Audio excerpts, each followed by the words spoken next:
Okay, guys, this is actually a dream come true. I'm interviewing Bob Doyle from The Secret, the hit movie The Secret, and I got his book right here, which I really love, and I read it, and I think it's on point, and I think that it will help a lot of people with the law of attraction who's struggling, who know the law of attraction, who study, who watch The Secret. How you doing, Bob? I'm doing great, Johnny. How are you? I'm doing great. Thank you for doing this interview. You've been very kind and patient with me. Um, I would like to let you. Can you introduce yourself, who you are, to the audience, please? Sure. Well, like you said, I'm one of the featured. I'm best known as one of the featured teachers in The Secret. All about it's a movie about the law of attraction, which then became a book. And before The Secret came out, I had been teaching the law of attraction about 3 years or so online through the Wealth Beyond Reason program, and that was the basis of the book. And I got into this because I was on my own search for satisfaction, mostly in career. We spend so many hours a day doing this. What we may as well enjoy it, and I really wanted to. And I also knew pretty much that I was meant to be an entrepreneur because I like to have creative control over things, and I don't like people tell me what to do, and I'm just not a good employee. Um, but I was struggling, and basically the search for why was I struggling when I thought I was doing all the right things, eventually led me to what I later learned was, how the law of attraction was at play in my life.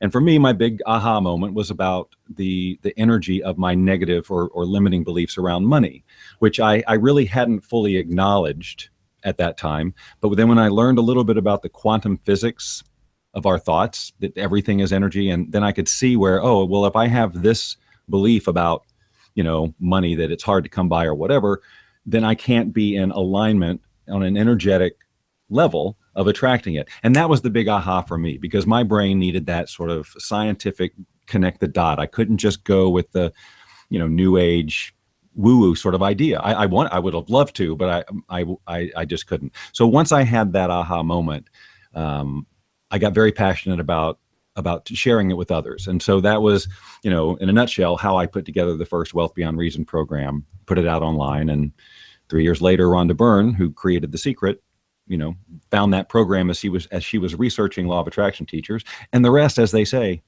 is history. Oh, okay. Thank you. I was actually thinking when you were researching this, did you feel like uncomfortable telling others about the law of attraction, or did it seem crazy at the moment? You mean like when I had my aha moments, how would I go then talk to people about it?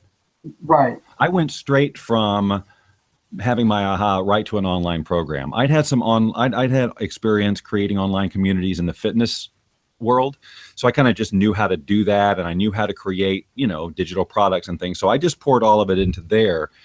One of the reasons being is that, I didn't have to worry about how would people who I know perceive the change in me, or I wouldn't have to deal with that, which can be uncomfortable. I just put myself out there because my aha moment, and one of the key things I talk about in terms of my story and how did this happen for me and all of that, is that when I had my aha moment and decided that I was going to teach this stuff, what I did not do was aspire. Like, I didn't go like, well, one day I hope to be as successful as, Jack Canfield or whatever. Like, I wasn't in this energy of one day I will. Instead, I said, no, I get this now. So who I am right now is a powerful teacher of these concepts to as many willing, open minds as possible. That's who I defined myself to be. Whether or not I had all the information that I would eventually have or not, that's who I decided, that's who I'm shifting into being. And who you're being is such a huge part of what you're putting out there in terms of vibration, so that what you would attract. So if what you're being is someone who's trying to one day be, that will perpetuate for a lot longer than it needs to. But you can just say, no, I'm this now. And then I spoke with integrity with everything I could in that moment. But when I made that statement to myself and the universe, this is who I am, I just started getting these downloads. I mean, literally, like, so much information was coming to me, I couldn't write it down fast enough. And I was the Wealth Beyond Reason program, which started as, a few ebooks and a couple of audios that I put together, quickly grew into this massive curriculum with all these follow-up seminars and coaching Q&As and all this stuff, because it was just, the information was coming so quick. So I never was the reason I'm not hesitant or awkward about talking about the law of attraction, I don't go around in my everyday life and I'm not an evangelist for it. Like I don't beat people over the head with and say this is how you should. In fact, when I'm out and about and people ask me what I do, I kind of dread the question, because it's like, do I really want to get into this can of worms? Because I like to talk to people who are really open-minded and willing to. I'll never debate it with people. If they're like, well, what about this? I'm like, you know what? I'm trying to have a picnic today. I don't want to talk about this, whatever. But when I'm doing it how I like to do it, online through live streams or whatever, I'm totally in my power, and it doesn't matter what anybody else says. And I tend to attract exactly the right people, and the people who do want to argue with me or do want to debate, they just fall to the wayside because I don't give them any of my attention or energy. I think I answered about 5 questions there, but Yeah, it's okay. I know. I like. I was into listening to your story actually. You said download. What can you define download? What do you mean by download? It's yeah. like, Okay. So are you in tune? yeah, you know how sometimes you just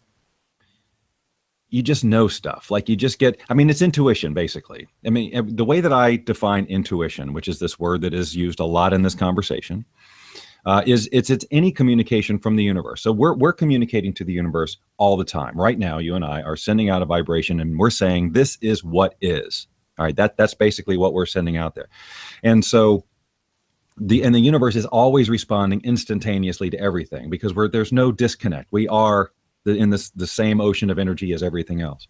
So we have a thought, and the universe responds, and that response can come to us in many different ways. But if we're saying if we're just telling the universe, I want this, whatever this is, the universe is going to respond, and you're in the feeling like I have this now, then what the universe does is automatically respond to bring you into alignment with that as a reality. And now I'm trying to remember why I went down that road. You have to get me back on track.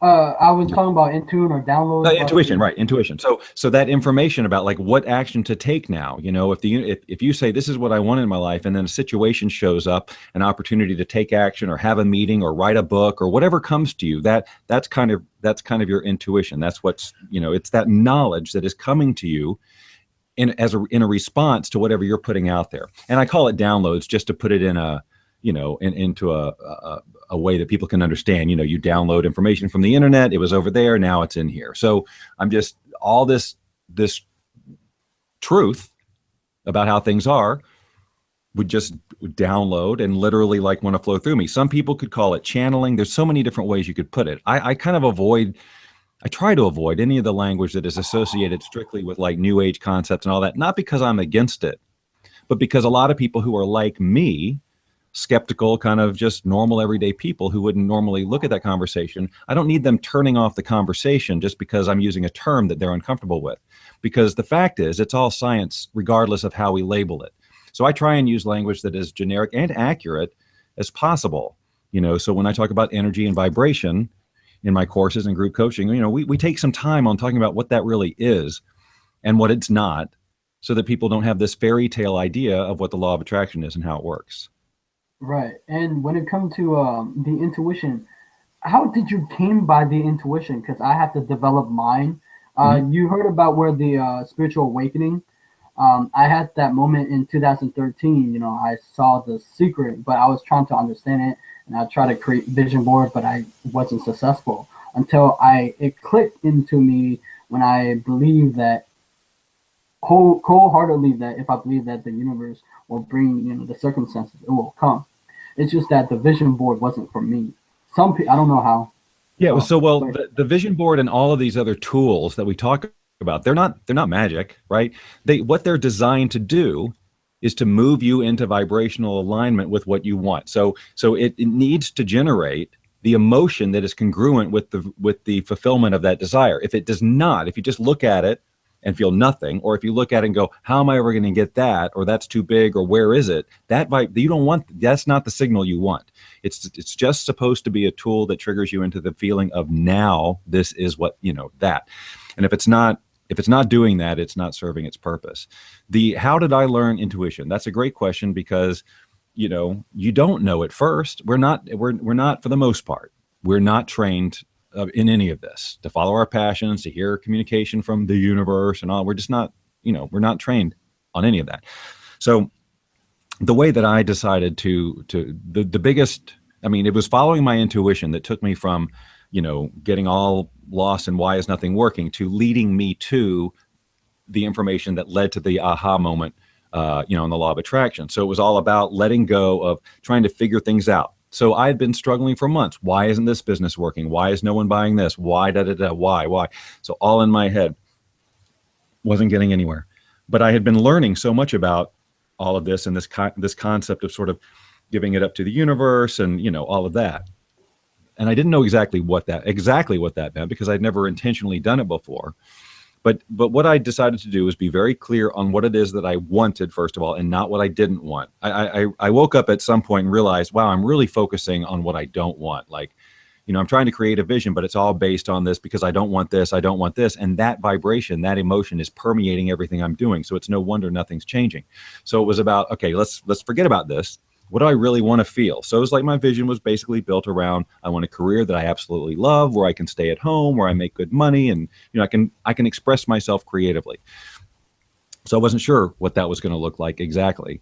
And then I decided, so me trying to figure it out in my head isn't working. Every idea I have isn't working. So what do? If this intuition thing is right, then I'm going to be, what I'll see, what will come to me is something totally different, right, than my normal thought process, right? So if it felt familiar, like, oh, I should do this, I would ignore that. But if it was something different, I was like, okay, so I have set a different vision for myself than focusing on the problem. So if I'm focused on something different, my experience of reality should be different.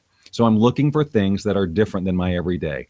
And what happened in my case was I was at some networking event, and this gal and I were talking about something, and she brought up angels, the topic of angels, and that she knew somebody who painted angels. Now, I'm not an angel person. I don't collect little angel figurines or anything like that. But years before, when I was in radio, I had seen some book that had some really interesting pictures of angels, illustrations. It was just fascinating, the artwork. So we had this conversation about angels, and I realized this is very different for me. I'm just going to continue this. And then, long story short, angels just started showing up everywhere. Not real angels, but, figurines, pictures, statues, that whole thing. And I would just notice them. And if I saw like one in a store, I would go in and say, what is in here for me, right? And that is what really led to a sequence of events of meeting people where they'd set me up to do an event. And then I met a person through there, and we had coffee, and he talked about a book, blah, blah, blah. And I was led to the information. If I hadn't had that angel conversation, if I had just blown it off and said, well, what the angels, this clearly isn't it. This isn't my intuition, because this has nothing to do with what I'm wanting. If I had done that, I never would have gotten, or it would have taken longer or whatever to finally get to where I had that aha moment. I mean, it really was pivotal. If I hadn't done that, I would not have met the people I needed to meet to lead me to the book that turned on the lights, and we wouldn't be talking. So, but it was about just noticing and trusting, and not trying to over intellectualize and go, well, wait, how is that going to work? Because if we do that, then we're basically saying we've requested information from the universe, it comes to us, and then we're saying no thank you, because it doesn't make sense to us. You know what? It shouldn't make sense to us, because the things that make sense to us have gotten us in this position that we're now trying to change. So we have to be open to new information, new ideas, and move. And it's going to be uncomfortable, because we're looking for something bigger and better. And so we're going to have to, if it was in our comfort zone, we'd be having it. So we have to be ready to experience discomfort and take some action on things that we don't necessarily understand why we're doing it, but we trust the process. Right, and I totally agree with you. And I'm gonna ask you this question, but I totally agree with you where, because I see this a lot with a lot of people who are into a law of attraction. They read the book, but they're not getting the result.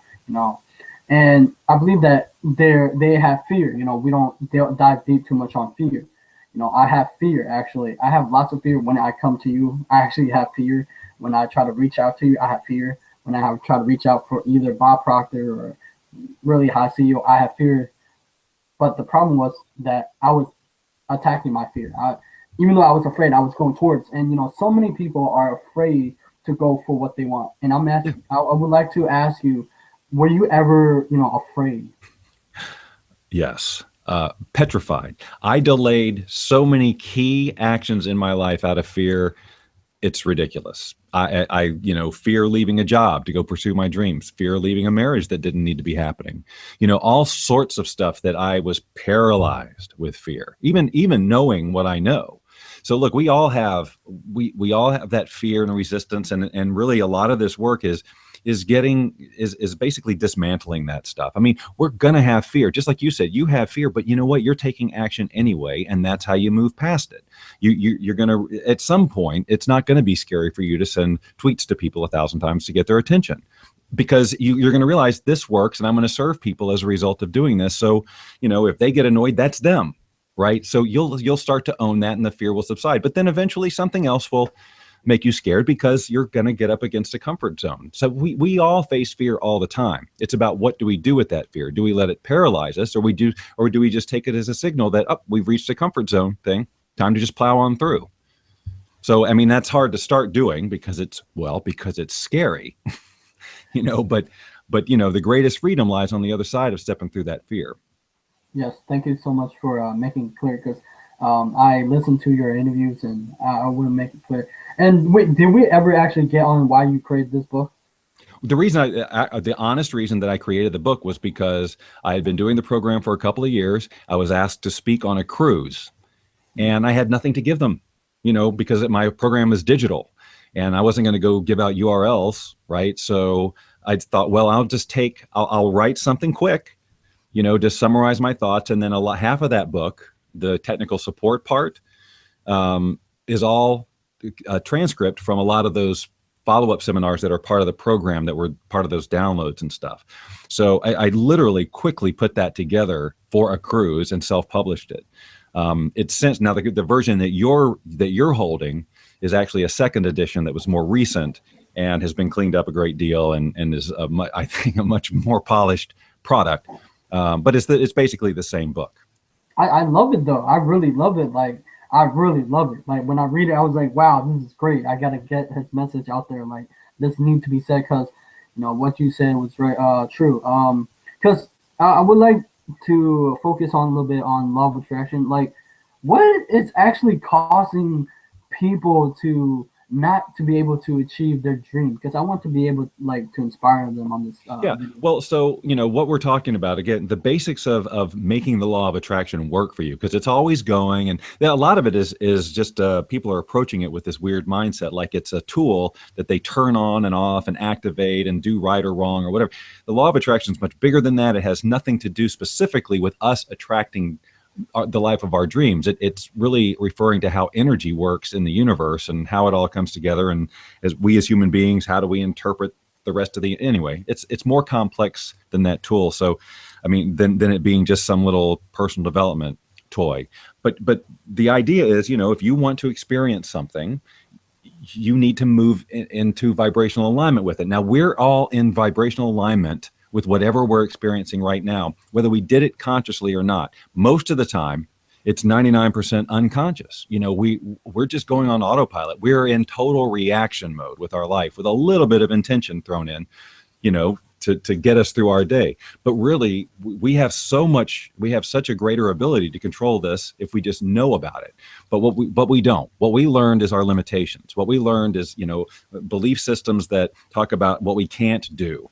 And so as a result of that, because we are wired that way, we have emotional states that are congruent with those limiting beliefs. Therefore, that's what we're sending out. Therefore, that's what we're going to attract. So just learning about the law of attraction, or watching The Secret, or reading The Secret, that's a great first step.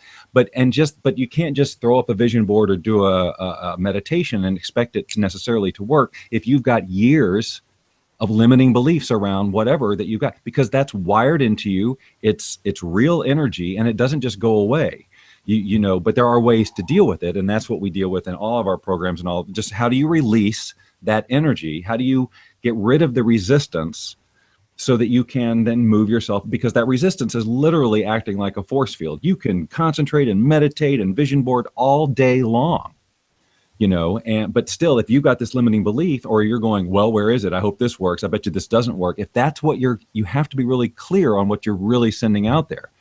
because you can talk a good game and post inspirational quotes and be that, out there like that. But if you've still got your crap in there and you're not acknowledging it because you think, well, I can't look at that negative stuff because law of attraction. Well, I can guarantee you're not getting the results you want. And you're probably walking around disillusioned at the law of attraction. Why isn't it working? Well, because you haven't cleaned up the mess yet, and it can take some time. We've had our whole lives to adulthood or whatever till we wake up to this, that we've created just these programs, and they are literally hardwired into our brain.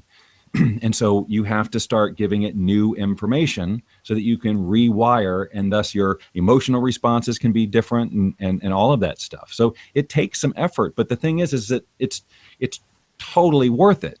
The amount of time that it can take to undo a lifetime is such a small percentage, and then you can get back on track and actually create what you want.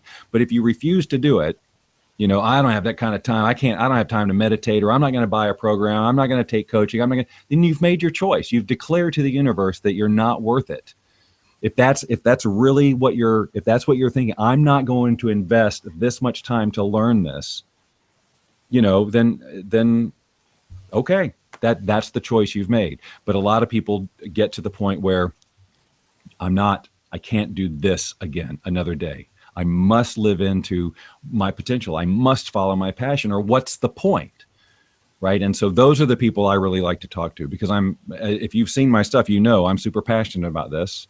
And I really, really want people to wake up and realize that if they've got a passion to do something, that they are here to do that. That's why they've been instilled with it. And everything that they're being told about why they can't do it is coming from the outside, and it has nothing to do with truth. I don't care what rationalization you give me. You can look out in the world and see too many examples of people whose situations are so much more impossible than yours will ever be, who have reached tremendous amounts of success. And it isn't luck. It's who they decided to be. It's how they put themselves out there. It's the conviction with which they live their lives. That is attractive.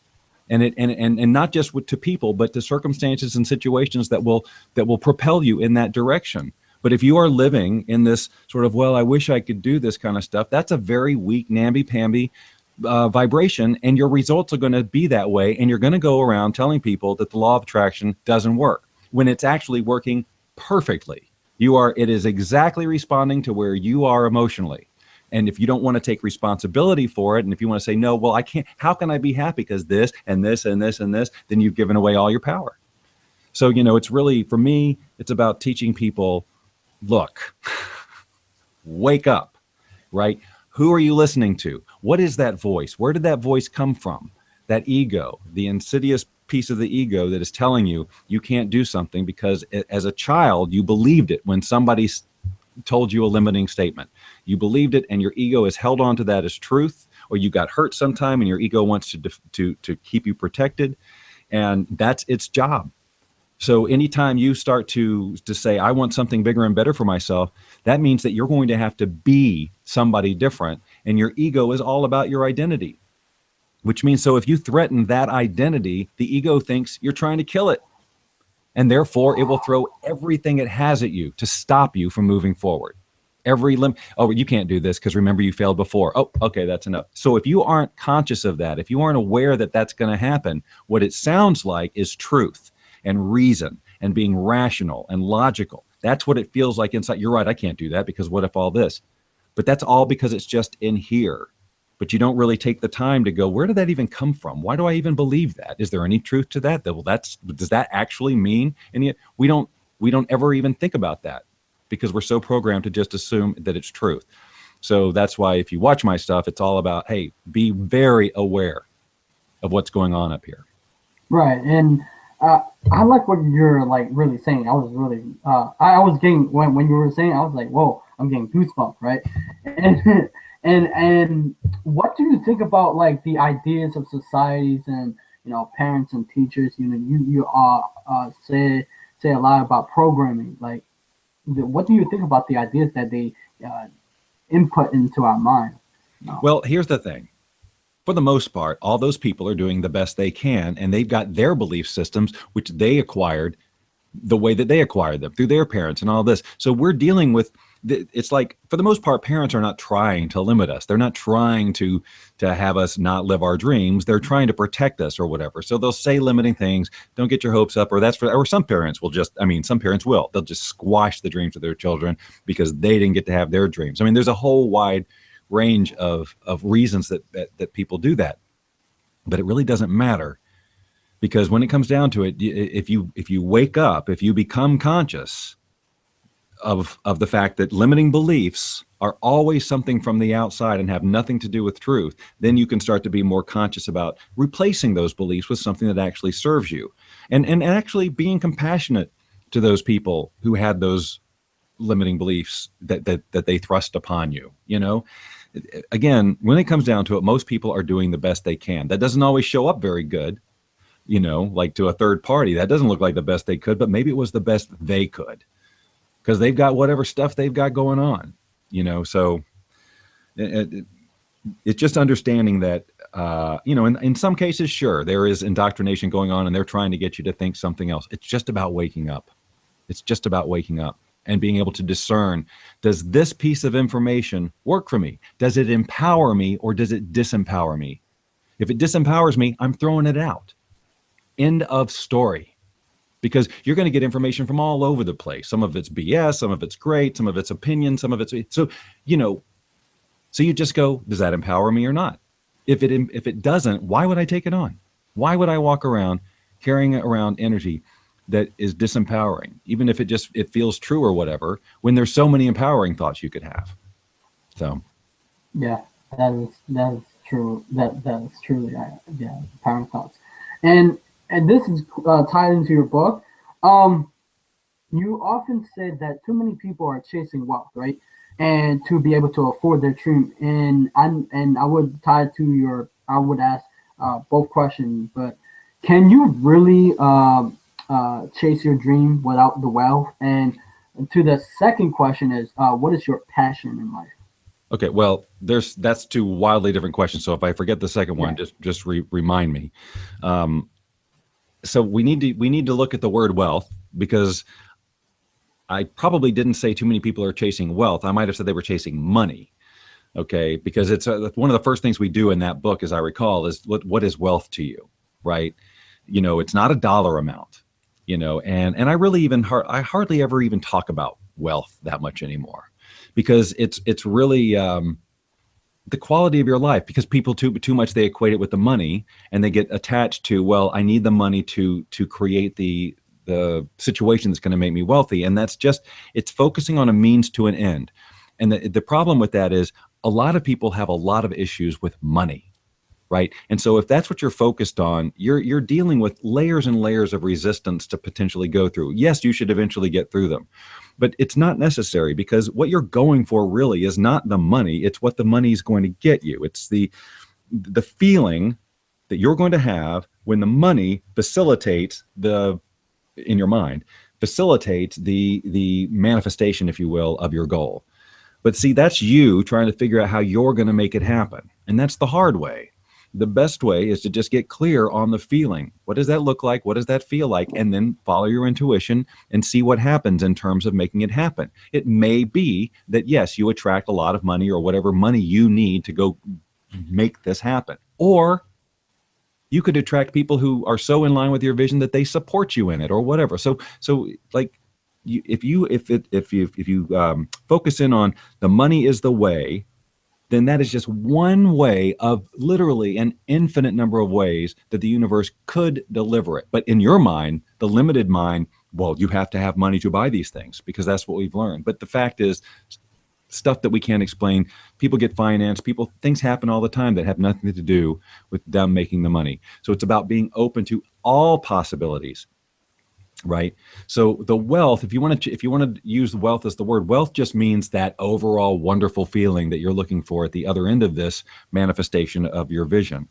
So, it's, I never have people chase the money, because it's just too much stuff. Okay. What is your passion in life? Because I know that you're into VRs. VR, yes. Ukulele playing, puppies. Oh, yeah. Mm-hmm. It and it's really, I think if I was going to creative expression, creative self-expression, that's what I have always craved. And that's why originally I wanted to get into radio when I was younger. And I did that. And as soon as I was in a place where I really couldn't express myself because I was kind of low on the totem pole, went to a major market, and I had years of work I would have to do to really be able to do the show I wanted to do. And I just got disillusioned. So I left that. And so I went into computers, and it was multimedia computers. So now there was graphics and sound. I could use my voice. So it was a little closer, but everything I do has to allow me to express myself creatively, or I am out of there. And that's what happened in my job right before I quit it. It was just like this, I'm dying here. Right. And so now, obviously, with the technology that we have and live streaming and, being able to do stuff like this, and I get to do just all of it. I can live stream, I can broadcast, I can do voiceover, I can play the ukulele, I can hold the puppy all in one sitting, right? And talk about the law of attraction and help people. So, it's just a golden time for somebody who has these types of passions. But the key is that I try to honor them all. Like a lot of people go, well, I want to do so many things. How can you just find a way that gets attached to, well, I can't make money doing that. I can't make money. Stop with the money. Do the things because you love to do them. And then let's see what happens. As soon as we start attaching, well, I'm not going to play the ukulele if I can't get paid for it. Well, then you're just robbing yourself of the joy of just playing the ukulele. And who knows, if you really played it out there in a big way and shared it, who knows what could happen in terms of revenue or an opportunity, right? But you just do it because it's there to do it, without the attachment that it has to, you got to get any sort of feedback, whether financial or otherwise.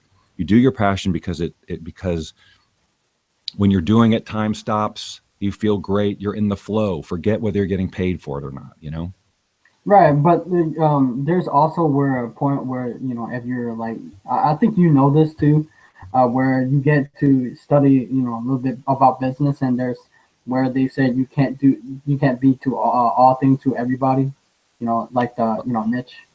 Oh yeah, absolutely, absolutely. And look, so like I say, most people know me as for law of attraction. That's the main.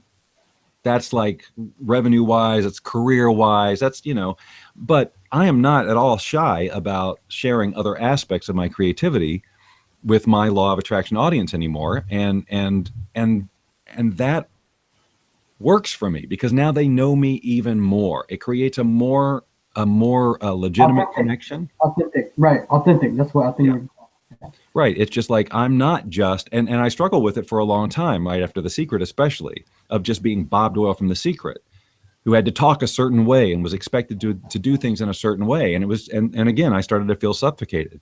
So then this past year, when I started doing the Bob Doyle Show and then doing the Law of Attraction Q&A with silliness and just all kinds of fun, but still delivering the content in a way that works for me, that was perfect.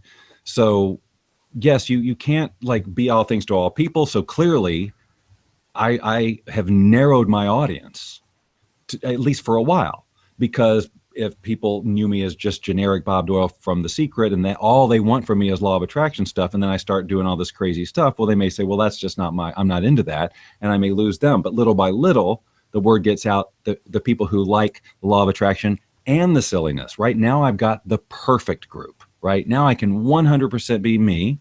And so, yeah, it's a rebuild, but the relationships are way better. And from a business point of view, you can't lose that way. I really, when I was watching you on, the doing your shows, and it was really, I really like your personality. I'm glad that you're like having fun, and I can see that. And you do the what is that hologram, comments and stuff. I like that. Even if that one person didn't like it, I like it. Yeah, I know. I like to do the video tricks, and regardless of what people say. Yeah, but and we're talking about the subject because so many of the people, who are starting to become aware of law of attraction. How can they deal with their negative friends? What they do? Can you kick them out, or do they? What do you do with that? This is a huge question, and it's something that we spend a great deal of time on in coaching programs and things like that, because relationships are huge. When we start to take on a different direction, we literally change our vibration. And all the people who are around us in our lives right now are there because we've been in alignment with them. If we shift significantly our vibration, there's going to be a reaction, and it's not always that great. Because now, if we're going for something great, it may bring up the stuff in the people that we're around, their own limiting beliefs, their own stuff, and they could make it very difficult for you. And then they're going to reflect back their own limiting beliefs at you and tell you why it can't work and all of that. What's the most important thing to know is that 100% of the time, if you hear people being negative or whatever, it's about them. Now, and that's that. I'm just addressing if they say negative things to you. Now, if they're just negative people, right, about the news and blah, blah, blah, blah, blah, you have to make a decision whether or not you're going to be around that or not, because, it's very easy to get sucked into that. It's just not going to work for you to be a person who attracts wealth and happiness and joy and all of this other stuff and then hang around all these people who are negative. So that means that sometimes relationships evolve. Sometimes we have to let people go.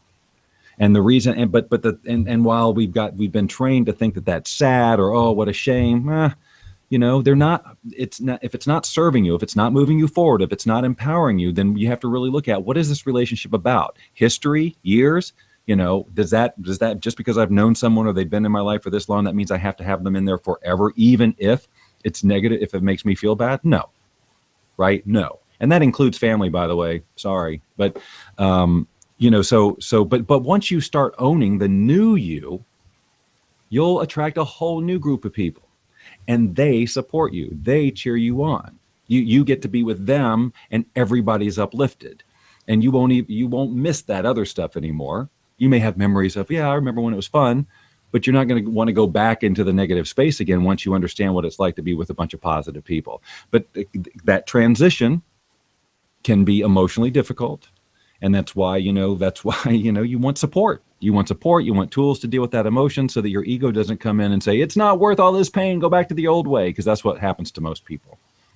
Right. Thank you so much for making that clear. That I want to help you solve a lot of people problem with that one. Thank you. I actually wanted to get this answer. Like, how do you set your goals? Do you set your goal high or low? Well, you don't set them low, because if you set them low, you're basically telling the universe, I don't deserve what I really want, so I'm going to shoot low. So no matter whatever that is, you're going to get lower than that. So no, you don't. I mean, people will say be realistic. The only reason I would tell people to be realistic, or people would say be realistic about your goals, is if they're attaching to a specific thing. Like if you say, I want to think big, so I'm going to try and attract $150 million, right?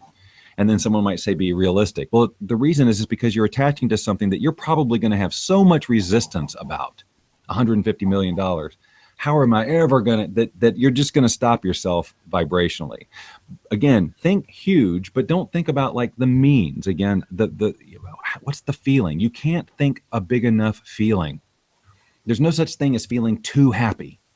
There's no such thing about being unrealistically, loving or whatever. It's just about the stuff or the means. And that's what triggers people to tell you, stop, be realistic. Right. I mean, like, I'm sorry. I'm asking you, like, how you set your goal. Me personally. Well, I don't set low. No, I don't set low. I mean, I think about what is it that I really, really want to feel, and what might that look like? And I say, what might that look like? Because it may end up looking like something different than what I've got in my head. What I've got in my head is it's like a vision board. It's like a mental vision board. It's like what my vision does is it triggers the feeling I really want to feel. And the universe can then give me exactly what will make me feel that way. It may or may not be the thing in my head. The example I use all the time is in that book that you're reading. I talk about going to see a house. And I used that and it was a house on the lake and it was all this great stuff. It seemed perfect. We ended up in a different house. And I ended up learning later that house on the lake had mold damage. That would not have been in alignment with what I wanted in a home, right? So I had a feeling of the freedom and the space and all of that. And that's what I ended up getting with the home that we ended up in. But if I had ended up in the lake house because I had forced it and said, no, it has to be this one, it has to be this one, well, I would have been dealing with a very expensive and yucky mold problem. So you're saying that we should be flexible because our goals can change and be flexible, right?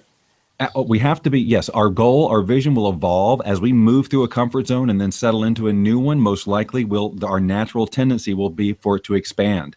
And also sometimes when we have a vision, it gets us to a certain degree. And now that getting to that point now allows us to expand our vision even more. And it may take us off into a completely different direction, but we never would have gotten there if we hadn't taken that first set of steps. That's why it's all about trust and following and enjoying the process, enjoying the journey. Yes, I'm actually enjoying this journey right now. This one, what does success look like to you? You know what? It's just about freedom. That's the big core thing for me. Doing what I want to do when I want to do it. I'm kind of a brat in some ways about like scheduling stuff. Just don't tell me I have to be at a certain place at a certain time. I've gotten over it a good bit because now I schedule all these, interviews and coaching things. But for the most part, I really like to have the freedom. So it's about creating a lifestyle, career, whatever, otherwise, where I truly just get to do what I want to do when I want to do it. And when I find myself getting into a situation where I'm doing something I don't want to do anymore, it affects all areas of my life, and I have to figure out a way to stop doing it. And a lot of times that's just about delegation or saying, you know what, I'm just not going to do this anymore because it drains my energy or whatever. Like, for the longest time, I stopped sending email completely to my list, right? Because it's like, they're annoyed. I'm not having fun with it. I'm not going to send it anymore. I know I'm supposed to do that because that's how you run an e-business. But nobody wants this, and it's not fun for me to send it. So I just started doing live streaming, which is so much better. I've limited my audience tremendously to people on Facebook right now, right? For now. But I'm getting more satisfaction out of it than I ever have. And that's pretty much the point. And I know for a fact that the people that I'm helping through group coaching, which we do in the same live streaming format, they're getting my best work I've ever done. They're getting faster transformations, more, just more powerful, long lasting stuff. They've got the support and the whole thing. So it's perfect where I am right now. That's great. I'm happy for you. I can, when you say it, I can hear you're very happy in that place. So where can we actually find you, Bob? So I'm all over the place, but the best place to start would be boundlessliving.com. That's the name of my company, Boundless Living. And there, basically, you can link out to just about everything I do. I've got a YouTube channel filled with law of attraction information. I have a whole playlist of the archives of my live law of attraction Q&A stuff that I do on Facebook. You can go to Facebook and participate in those when I do those. I've got my books. I've got the Wealth Beyond Reason program. I have the group coaching that I offer every now and then. We're in session right now, so that's not open, but everything can basically be found there. So if you get there, there is an option that, you could, anyway, you'll see. It's obvious. It's a website with information on it. Boundlessliving.com. There's lots there. You can download an app with law of attraction information or the Bob Doyle stuff. It's just, there's so much there. Yes. Thank you so much for doing this interview. I'm very grateful for you taking the time. I'm actually happy to do this, to be able to interact with you like this. And thank you so much. Well, I'm glad we finally got it done. It was great talking to you. Yeah, you too. All right. Thank you for watching so much. I hope this helped you, and I hope that you get to manifest or solve your problem of law of attraction. Thank you. Subscribe to my channel, like my video, and I'll see you next time. See you, Bob. See you. Bye-bye.